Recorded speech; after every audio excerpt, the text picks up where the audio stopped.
नमस्कार साथियों, मैं doctor Manoj Ahuja Ahuja news channel में आपका हार्दिक अभिनंदन करता हूं। आहूजा न्यूज बुलेटिन देखने से पहले हम आपको बता दें, हमारा न्यूज चैनल कोई प्रोफेशनल चैनल नहीं है। कानून की विशेष जानकारियां दिखाना, मौजूदा विधानसभा से संबंधित महत्वपूर्ण खबरें दिखाना और हमसे जो लोग जुड़े हुए हैं, हमारे सब्सक्राइबर्स, हमारे मित्र, हमारे शुभचिंतक, उनसे जुड़ी हुई महत्वपूर्ण खबरें दिखाना हमारे आहूजा न्यूज चैनल की पहली प्राथमिकता में शामिल है।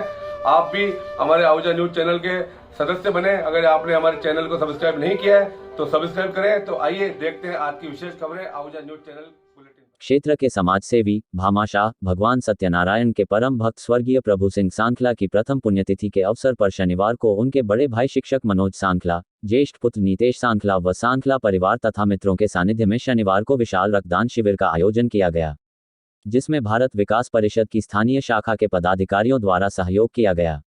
शिक्षक श्रवण लाल गुर्जर ने बताया कि रक्तदान का शुभारंभ करते हुए मसूदा उपखंड अधिकारी भरत राज गुर्जर ने कहा कि रक्तदान को महादान माना जाता है।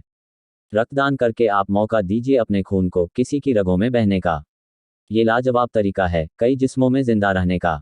मसूदा रोड स्थित प्रभु जी की बगिया में लगाए गए शिविर में जाएगा। शिविर में साय 5 बजे के बाद भी रक्तदाताओं की भीड़ मौजूद रही, लेकिन उम्मीद से अधिक रक्तदान होने से रक्तदाता टीम ने रक्त लेने से इनकार कर दिया, जिसके चलते कई युवाओं को मुंह लटकाकर वापस लौटना पड़ा। इस मौके पर पूर्व सरपंच विक्रम सिंह राठौड़, मसूदा विधायक पुत्र अवधेश पारीक, पंचायत समिति सदस्य सुनील शर्मा, विश्वदेव कुमावत, प्रिंस जैन, एडवोकेट तिलोकचंद जानगिर, एडवोकेट मनीष कुमार छिपा, अशोक टेलर, शांतिलाल लोड़ा, जयमल रहलनी, प्रिंस जैन, तहसीलदार श्याम लाल आमेटा, नायब तहसीलदार राकेश पारीक, भाजपा मंडल अध्यक्ष दावराम शर्मा, भेरूलाल जाट, शुभम हरन, ललित लोड़ा, तेजेश मुनत, देवेंद्र शर्मा, शंकर आहूजा, दीपक सेन, मुरलीधर वैष्णव, श्रवण लाल गुर्जर, गंगा विशन प्रजापत, देवेंद्र शर्मा, जयमल चौधरी, संजय सिंह राठौड़, मुकेश रावत, नेमीचंद सोनी, ललित जैन, मुकेश जैन, नवीन जैन, गिरधारी वैष्णव, गोविंद सिंगला, राम सिंह, अमित कुमावत, अरविंद टांक सहित सबसे कम उम्र 18 वर्ष के नौजवान जतिन आहूजा द्वारा रक्तदान किया गया।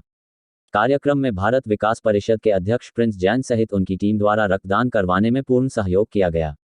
इस मौके पर एडवोकेट डॉक्टर मनोज आहूजा, शिक्षक मनोज सांखला, रामलाल वैष्णव व सुशीला देवी सांखला द्वारा रक्तवीरों का अभिनंदन कर उन्हें हेलमेट वितरित किए गए। गौरतलब है कि स्वर्गीय प्रभु सिंह सांखला क्षेत्र के सच्चे समाज सेवी थे, जो सभी समाज के कार्यक्रमों में अग्रणी भूमिका निभाते हुए कार्यक्रम में तन, मन और धन से सहयोग करते थे। इसके साथ ही उनकी धर्म के प्रति विशेष आस्था होती थी। कस्बे के आराध्य देव भगवान सत्यनारायण के नवनिर्मित मंदिर में भी उनके द्वारा 1 लाख रुपए की राशि से भगवान के दरवाजे बनवाए गए थे। इसके अतिरिक्त भी भगवान नीलकंठ महादेव, महासिंह बाबा मंदिर सहित लगभग सभी मंदिरों में सांखला द्वारा तन, मन और धन से सहयोग किया जाता था। स्वर्गीय प्रभु सांखला सच्चे अर्थों में एक रियल सोशल वर्कर के साथ साथ हर दिल अजीज, मिलनसार, सुख दुख में साथ देने वाले व्यक्ति थे। अल्पायु में ही आज से 1 साल पूर्व सांखला का हृदय गति रुक जाने से निधन हो गया था, लेकिन उनके द्वारा किए गए सामाजिक कार्यों व मिलनसार स्वभाव के चलते आज भी सभी की स्मृतियों में जीवित हैं। उन्हीं स्मृतियों को जीवित रखने के उद्देश्य से इस रक्तदान शिविर का आयोजन किया गया। इस मौके पर स्वर्गीय सांखला के बड़े भाई शिक्षक मनोज सांखला व उनके पुत्र नितेश ने बताया कि प्रथम पुण्यतिथि के अवसर पर आज भगवान सत्यनारायण के मंदिर में विवान भी भेंट किया गया।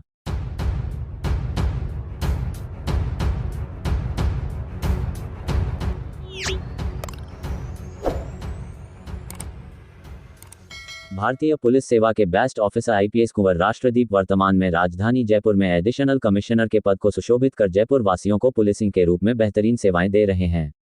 शनिवार को अजीज मित्र एडवोकेट रविंद्र पालीवाल एडवोकेट के सानिध्य में हुई मुलाकात के दौरान हमेशा की तरह उनके चेहरे पर खुशी के साथ आत्मविश्वास की झलक देखने को मिली। यहां आपको बता दें कि कुंवर राष्ट्रदीप जी ने अजमेर पुलिस अधीक्षक के पद पर रहते परिवार के मुखिया के रूप में जो रोल निभाया है वो बेमिसाल है। एक फरिश्ते के रूप में उनको यहाँ की जनता देखती थी और वैसा ही उनका रोल इस सोसाइटी के लिए महसूस किया गया। अपराधियों को इन्होंने कभी बख्शा नहीं और हर वर्ग को राहत देकर जो इतिहास बनाया है उसका कोई जवाब नहीं। जैसे फिल्मों में हीरो मौके पर पहुंचकर विलेन को मारता था और लोगों को राहत दिलवाता था, यही रोल इन्होंने कोरोना काल में जनता के सामने अपने आप को पेश करके एक अमिट छाप बनाई है। पुलिस में ऐसे अधिकारी बिरले ही होते हैं। इनकी कार्यशैली से संबंधित बेहतरीन यादें अजमेर शहर के लगभग हर संभ्रांत नागरिक के फोन में कैद है। अजमेर की पुलिस ने तो इनके जैसा कप्तान शायद ही देखा। अजमेर पुलिस के कर्मचारियों ने तो यहाँ तक कहा कि वो मानवता की ऐसी मिसाल हैं जो इन्होंने अपने जीवन में पहले कभी नहीं देखी। अपने अधीनस्थ कर्मचारियों को जन्मदिन की शुभकामनाएं देने की परिपाटी यही चलाकर गए थे, जो अभी भी चली आ रही है। इस अधिकारी की तुलना किसी से कर पाना संभव ही नहीं है। अजमेर से जब इनका स्थानांतरण हुआ तो हर वर्ग ने दिल से सम्मान देते हुए ऐसी विदाई पार्टी दी जो आज तक किसी अधिकारी को नहीं मिली होगी। अजमेर के लोगों ने उनके ट्रांसफर पर यह तक कहा कि ऐसे सच्चे इंसानों की जरूरत सबको है, इसलिए सीकर की जनता आपके लिए पलक पावड़े बिछाकर खड़ी है। कुंवर राष्ट्रदीप ने न केवल पुलिस के आंतरिक प्रबंधन को मजबूत किया वरन आम जनता के मन में पुलिस की छवि को बेहतरीन तरीके से प्रस्तुत किया। बड़े बड़े अपराधों को चैलेंज मानकर खोलना, अधीनस्थ कर्मचारियों की हौसला अफजाई करना, स्थानांतरण के लिए बेहतरीन पॉलिसी बनाना, पीड़ित को न्याय दिलाने के लिए हरसंभव प्रयास करना, आम जनता के मध्य अपनी छवि एक हीरो की भांति बनाना, वकीलों, पत्रकारों, नेताओं सहित हर वर्ग को सम्मान देते हुए न्यायोचित निर्णय लेना, ये सब मैनेजमेंट करना हर किसी के बस की बात नहीं, लेकिन इन्होंने हर वो काम किया जो इतिहास में पहले कभी नहीं हुआ। यही कारण है कि इन्होंने 15 साल पुराने रिकॉर्ड को तोड़ते हुए सबसे लंबे समय तक पुलिस अधीक्षक रहने का रिकॉर्ड बनाया। यही नहीं बल्कि अपराध पर नियंत्रण के मामले में भी पूरे राजस्थान में एक नंबर पर अजमेर को लाने में भी महत्वपूर्ण भूमिका इन्हीं की रही है। अपने 2 साल के कार्यकाल में कभी भी विवादित नहीं रहने वाले भी यही एकमात्र पुलिस अधीक्षक रहे हैं। प्रजातंत्र के चारों स्तंभों से इनका तालमेल बेहतरीन रहा है। अजमेर ही नहीं पूरे राजस्थान में पुलिस अधिकारी के रूप में जितनी लोकप्रियता इनको मिली वो आज तक ना तो किसी को मिली है ना ही मिल सकती है। जिले में सांप्रदायिक सौहार्द कायम करने के मामले में, दुष्टों का नाश करने के मामले में, अच्छे इंसानों की मदद करने के मामले में इन्हें देवदूत की संज्ञा दी गई है। कोरोना संक्रमण के दौरान पहली बार जब ख्वाजा साहब की दरगाह में जायरीनों के प्रवेश पर रोक लगाना आवश्यक हुआ तो इन्होंने जिस प्रकार से दरगाह बाजार के बीच में जाकर खादिमों को, दरगाह कमेटी को और मुस्लिम समाज के धर्मप्रेमियों को समझाया कि वर्तमान हालातों को मद्देनजर रखते हुए यह उचित नहीं है कि दरगाह में आमजन का प्रवेश हो। जहां सख्ती बरतने की आवश्यकता महसूस हुई उन्होंने पूरी सख्ती भी दिखाई। कोरोना संक्रमण के दौरान सबसे ज्यादा वाहनों की जब्ती भी यहीं की गई, जिस वजह से पूरे राजस्थान में अजमेर जिला पुलिस प्रथम स्थान पर रही और यही वजह रही कि जिला पुलिस का नाम रोशन हुआ। ये पूरे जिले के लिए सौभाग्य व खुशी की बात है कि हम सब आज अपने घरों में पूर्णतया सुरक्षित हैं। 24 घंटे में से 15 से 20 घंटे तक ऑफिस व पूरे जिले की फील्डिंग करना, आमजन से संवाद कायम करना, जहां प्रशासन नहीं पहुंचे वहां भी पहुंचकर अपनी उपस्थिति दर्ज करवाना, हॉस्पिटल हो चाहे घटनास्थल, ब्यावर हो चाहे केकड़ी, हर जगह मीडिया से पहले पहुंचकर जो सिंघम की भूमिका अदा इन्होंने की है यही कारण है कि आज हम सब सुरक्षित हैं। सिंघम का मतलब अपराधियों से लड़ना व उन्हें अपराधी के तरीकों से ही पीटना नहीं है, बल्कि सिंघम का मतलब आमजन के मध्य ये विश्वास पैदा करना है कि उसके साथ अत्याचार नहीं होगा, कि उसके साथ न्याय होगा, कि उसके साथ कोई अदृश्य शक्ति है जो उसके आंसू नहीं निकलने देगा। जिस तरह से जहाज का कैप्टन जहाज को लेकर जब उड़ान भरता है तब सबकी सांसें व जान उस कैप्टन के हाथ में आ जाती है, वो चाहे मारे चाहे तारे सब उसी के हाथ में होता है, उसी प्रकार जिला पुलिस अधीक्षक पुलिस विभाग का कप्तान होता है। कुंवर राष्ट्रदीप ने अजमेर जिले को अंतर्राष्ट्रीय स्तर पर एक अच्छी पहचान दी है वरन सुरक्षा के चक्र की जो व्यूहरचना तैयार की है, जो मोरल इन्होंने अपने अधीनस्थ कर्मचारियों को दिए हैं, जिस ईमानदारी और निष्पक्षता से इन्होंने खुद काम किया है उसका यदि 50% अधिकारी भी काम कर लें तो मैं समझता हूं आने वाले समय में पूरे प्रदेश की पुलिस को आमजन में ऐसा ही सम्मान मिलेगा जो वर्तमान समय में अत्यंत आवश्यक भी है। अजमेर से स्थानांतरण के बाद सीकर में भी आपने लंबे समय तक बेहतरीन सेवाएं देकर नए आयाम स्थापित किए। खाटू श्याम जी के मंदिर की पुरानी व्यवस्थाओं को बदलकर आमजन के लिए सरल व सुगम दर्शन की व्यवस्था इन्हीं के कुशल नेतृत्व में की गई। पुरानी बातों के साथ आज जब उनकी सफल पुलिसिंग का राज पूछा गया तो उन्होंने सहज भाव से कहा कि ऐसी कोई विशेष सफलता हासिल नहीं की है, लगभग सभी अधिकारी ऐसे ही काम करते हैं। फिर भी मेरा ये मानना है कि पुलिस ऑफिसर सिर्फ ऑफिसर होता है, उसे कानून की पालना करवानी होती है, उसे जाति समाज से ऊपर उठकर काम करना होता है। इसके साथ साथ पुलिस ऑफिसर को परिवादी व आरोपी के मध्य अंतर करना बहुत जरूरी होता है। पुलिस केवल सख्ती दिखाने के लिए नहीं है, पीड़ित को अपनत्व का एहसास करवाना ही असली पुलिसिंग है। उन्होंने कहा कि पुलिस की सफलता का मूल मंत्र यही है कि वो आमजन के साथ विनम्रतापूर्वक व्यवहार करें।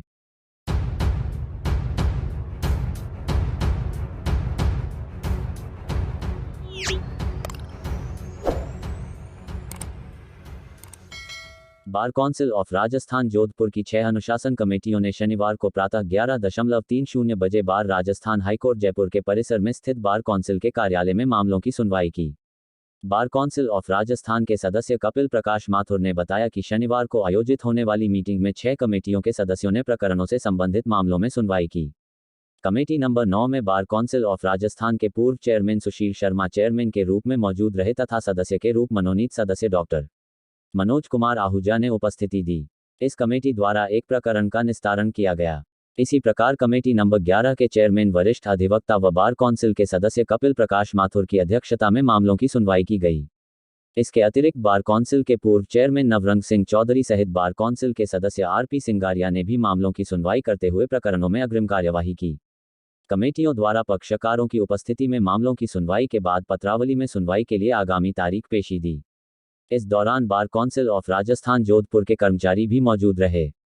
बार कौंसिल ऑफ राजस्थान के सदस्य कपिल प्रकाश माथुर ने बताया कि बार कौंसिल ऑफ राजस्थान की अनुशासन समिति वकीलों के खिलाफ होने वाली व्यावसायिक दुराचरणों से संबंधित शिकायतों की सुनवाई कर उस पर अपना निर्णय पारित करती है।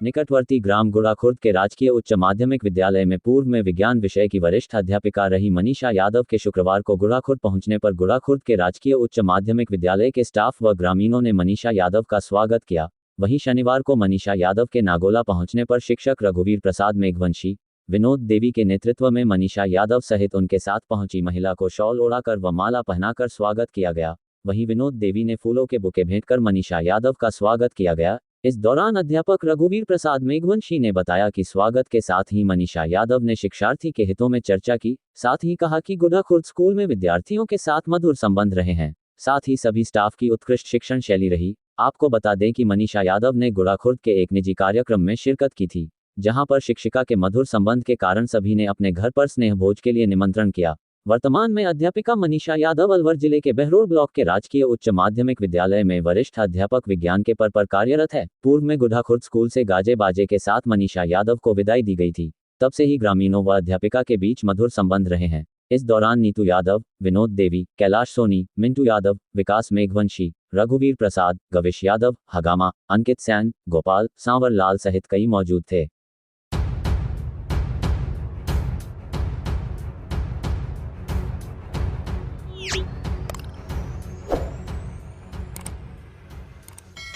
श्री सीमेंट लिमिटेड कंपनी के अंधेरी देवरी प्लांट, मसूदा, पाली जिले के रास, नवलगढ़ के गोठड़ा प्लांट, जयपुर, उदयपुर एवं चित्तौड़गढ़ सहित विभिन्न 24 स्थानों पर हुई आयकर विभाग की छापेमारी के 23,000 करोड़ रुपए का देश का सबसे बड़ा घोटाले का आयकर विभाग की कार्रवाई में खुलासा हुआ है।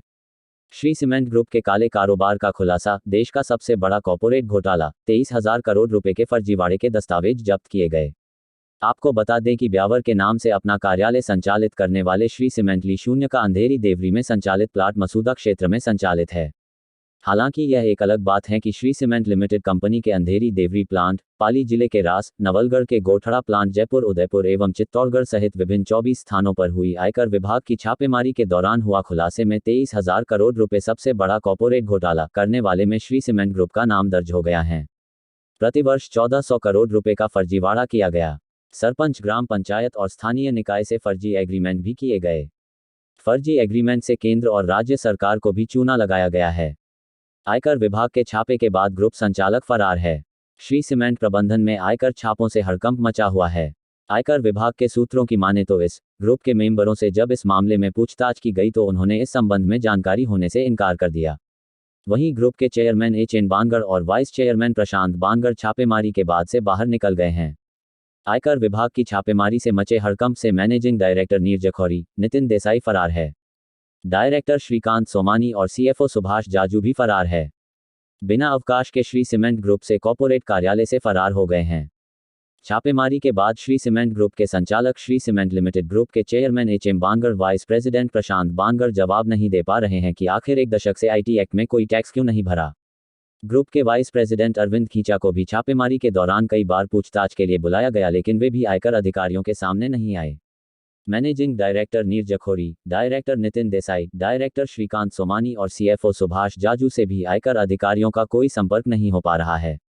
अधिकारियों ने फरार हुए कॉर्पोरेट के अधिकारियों संपर्क करने का भरसक प्रयास किया और कॉर्पोरेट के इन अधिकारियों के बारे में जानकारी जुटाने का प्रयास किया, परंतु इन सभी जिम्मेदारों की जानकारी ग्रुप के किसी भी सदस्य के पास नहीं होने से अभी तक ये पता नहीं चल पाया कि फरार हुए कॉर्पोरेट अधिकारी कहां और किस जगह पर है। बहरहाल आयकर विभाग की कार्रवाई लगातार जारी है। जानकार सूत्रों की माने तो आयकर विभाग जल्द ही रियल एस्टेट, माइंस और अन्य बड़े व्यापारियों पर भी छापेमारी कर सकती है।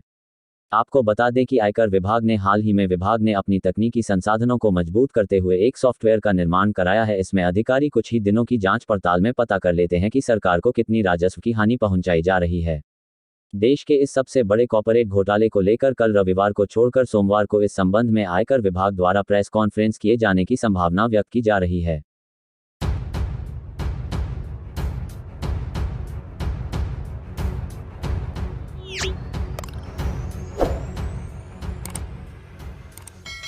कस्बे के पूर्व सरपंच विक्रम सिंह राठौड़ व उप प्रधान ललित लोढ़ा, देवेंद्र शर्मा के नेतृत्व में युवाओं ने समाजसेवी भंवर सिंह पलाढ़ा को निवास स्थान पर ढोल धमाकों के साथ जाकर शुभकामनाएं दी।